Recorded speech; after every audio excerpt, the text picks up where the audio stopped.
ایک اقلیت انسانوں کی ایسی ہوتی ہے جن کے لیے میں دو لفظ اب استعمال کر رہا ہوں، ذہین اور حساس۔ ذہین اور حساس لوگوں میں قبض اور بسط کی کیفیت، یہ مختلف سائیکلز ہیں جو آتی رہتی ہیں۔ کبھی طبیعت میں پشمردگی ہے، دل بجھا ہوا سا ہے، کچھ نا امیدی سی ہے، خود اپنے اوپر اعتماد کی کمی محسوس ہو رہی ہے، مجھ میں صلاحیت نہیں ہے، میں کچھ نہیں کر سکتا، اب تک جو کچھ کیا اس کا بھی ہے، امنگ بھی ہے، امید بھی ہے، روشن پہلو نظر آ رہے ہیں۔ قبض کی کیفیت میں تاریک پہلو نظر آتے ہیں، مایوسی کے پہلو نظر آتے ہیں، پیسیمزم کی کیفیت، اور یہ جو بسط کی کیفیت ہے اس میں روشن پہلو۔ دیکھو یہ بھی تو ہے نا، آخر یہ بھی تو ہوا ہے، اور بھی ہو سکتا ہے، آخر اب تک میں نے یہ کام بھی تو کر لیا، آگے بھی مشکل آسان ہو سکتی ہے۔ یہ دو کیفیات ہیں قبض اور بسط کی، جن کو کہ صوفیاء کرام نے یہ اصطلاحات، یہ عنوان دیے، قبض اور بسط۔ جتنی انسان کے اندر حساسیت کی کیفیت زیادہ ہوگی، ذہانت زیادہ ہوگی، اتنا ہی یہ جو ویوز ہیں اس کی ایمپلیٹیوڈ زیادہ ہوتی ہے۔ کم ذہین انسان ہے، کم حساس ہے، آئیں گے تو صحیح ہے، لیکن یہ کہ وہ ویو جو ہے اس کا ایمپلیٹیوڈ جو ہے اس کے اندر اوپر اور نیچے کی کیفیت زیادہ نہیں ہوگی۔ لیکن جتنا یہ معاملہ بڑھتا ہے یہ جو ویو ہے اس کی ایمپلیٹیوڈ بڑھتا چلا جاتا ہے۔ لیکن نارمل انسان کا معاملہ یہ ہے کہ یہ حدود کے اندر رہے، اسی کی ایک کیفیت جو ہے اب نارمل جب ہو جاتا ہے، یہی ہے جو جدید ہماری جو سائیکولوجیکل میڈیسن ہے اس میں اسے مینیکس ڈپریسو سائیکوسس کہا جاتا ہے۔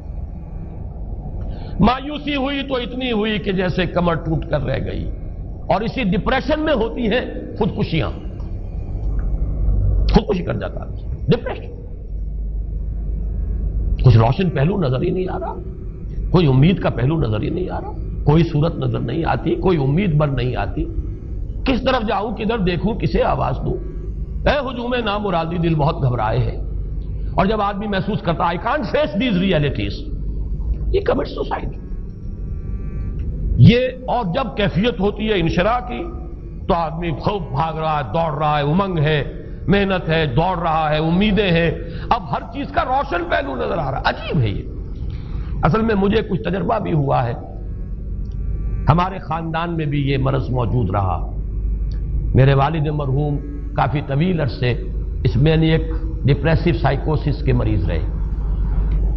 کچھ ہوتا ہے یہ معاملہ، ویسے بھی شاید ہمارا خاندان جو ہے اس کیٹیگری میں آتا ہے جس میں ذہانت نسبتاً کچھ زیادہ ہے، حساسیت بھی نسبتاً کچھ زیادہ ہے۔ یہ دوسری بات ہے کہ کوئی شخص جو ہے یہ فلسفے کے طور پر اختیار کر لے کہ اپنے آپ کو ڈھیٹ بنا لینا ہے، یہ فلسفہ بھی بن سکتا ہے۔ لیکن یہ ہے کہ اگر آدمی چھوڑ دے اپنی طبیعت کو تو یہ دونوں کیفیات آتی ہیں۔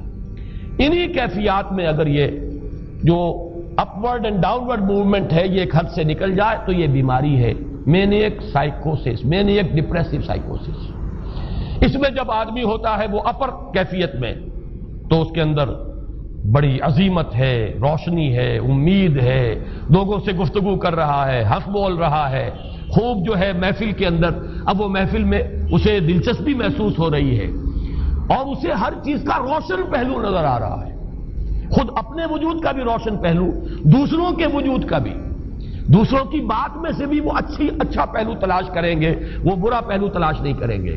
جب دوسری کیفیت ہے ڈپریشن کی، ہر ایک کی بات میں کوئی برائی نظر آئے گی، کوئی اس کی نیت کا فطور ہے، کوئی فساد ہے، کوئی یہ جو ہے بدنیتی کے ساتھ یہ بات کر رہا ہے، کوئی خیر کہیں ہے ہی نہیں، برائی ہی برائی ہے، مایوسی ہی مایوسی ہے، بدلی ہی بدلی۔ یہ ہے در حقیقت وہ کیفیت، اس کو غالب نے بہترین انداز میں تعبیر کیا ہے۔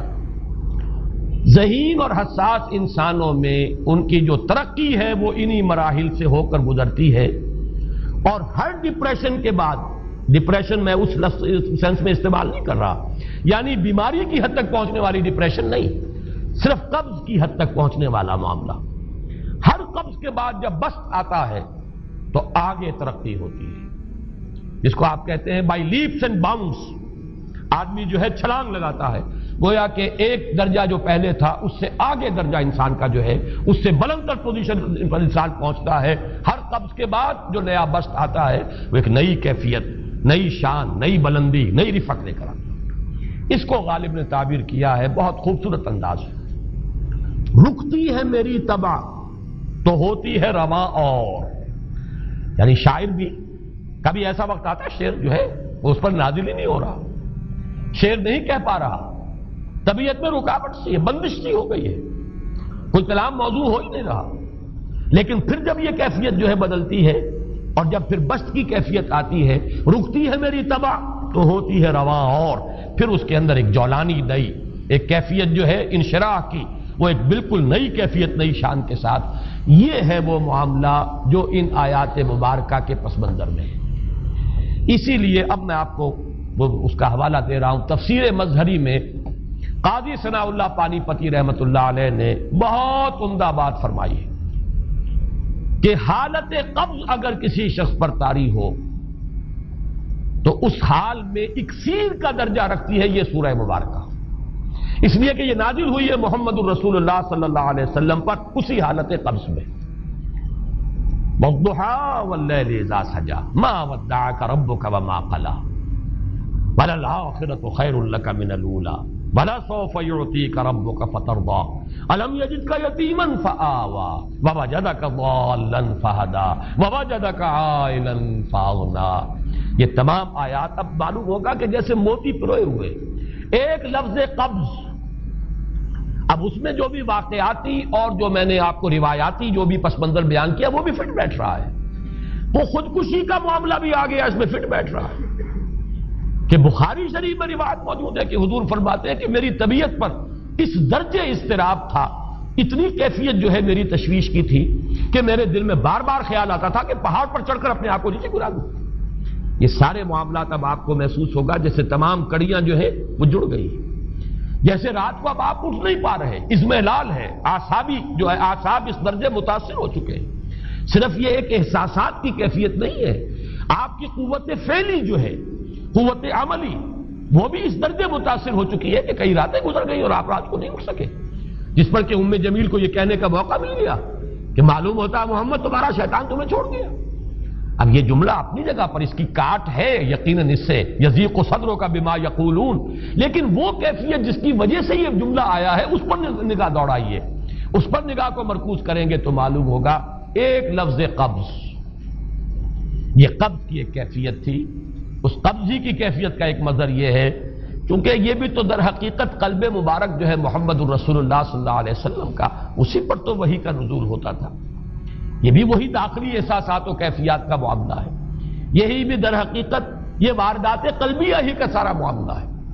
اس کو آپ خارج سے تعبیر نہیں کر سکتے، نہ ابھی کوئی ایسے مصائب تھے، نہ ایسی کوئی مشکلات تھیں، نہ ابھی کوئی رد و قضا ایسی شروع ہوئی، نہ ابھی کوئی بحث و نزاع کا معاملہ ایسا ہوا، نہ کوئی ابھی کوئی فزیکل پرسیکیوشن شروع ہوئی. یہ سب داخلی ہی کیفیات ہیں، اور ان داخلی کیفیات کے حوالے سے ان سورہ مبارکہ کو اگر صحیح سمجھا ہے تو صوفیہ نے سمجھا.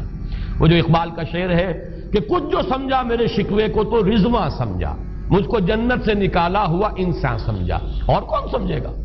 وہ تو سمجھے گا کہ دکھے ہوئے وہ دل کی صدا ہے. وہ کیا ہے جو اقبال کی وہ ایک نظم ہے، پرندے کی فریاد، گانا اسے سمجھ کر خوش ہونا سننے والے. یہ تو در حقیقت ایک دکھے ہوئے دل کی صدا، فریاد یہ صدا ہے. تو یہ کیفیت جو ہے رضوان سمجھ سکا ہے جو کہ داروغہ جنت ہے، اس نے سمجھا یہ وہی آدم جو نکالا گیا تھا یہاں سے، یہ اس کی فریاد ہے. کچھ جو سمجھا میرے شکوے کو تو رضواں سمجھا، مجھ کو جنت سے نکالا ہوا انسان سمجھا. تو واقعہ یہ ہے کہ اس سورہ مبارکہ کا صحیح فہم اگر حاصل ہوا ہے، وہ امام راضی کو حاصل ہو ہی نہیں سکتا. وہ عقل اور منطق کی گتھیاں سلجھانے والے آدمی ہیں، اپنی جگہ ان کی کنٹریبیوشن بہت. یہ لغت اور ادب کا کوئی خاص مسئلہ اس میں ہے ہی نہیں کہ زمخشری اس میں کوئی جولانی دکھائیں اپنی، اس میں کوئی ایسا اشکال ہے ہی نہیں، نحوی اشکال ہی نہیں. لیکن یہ واردات قلبیہ کا معاملہ ہے، احساسات باطنی کا معاملہ ہے، یہ نفسیات انسانی کا معاملہ ہے. اور اس کو وہی سمجھ سکتے ہیں کہ جو ماہرین علم نفس ہیں، اور وہ ہیں صوفیاء کرام ہمارے ہاں، جن کا وہ ذوق ہے، باطنی کیفیات و احساسات جن کا موضوع ہے کہ یہ در حقیقت حالت قبض کی کیفیت ہے.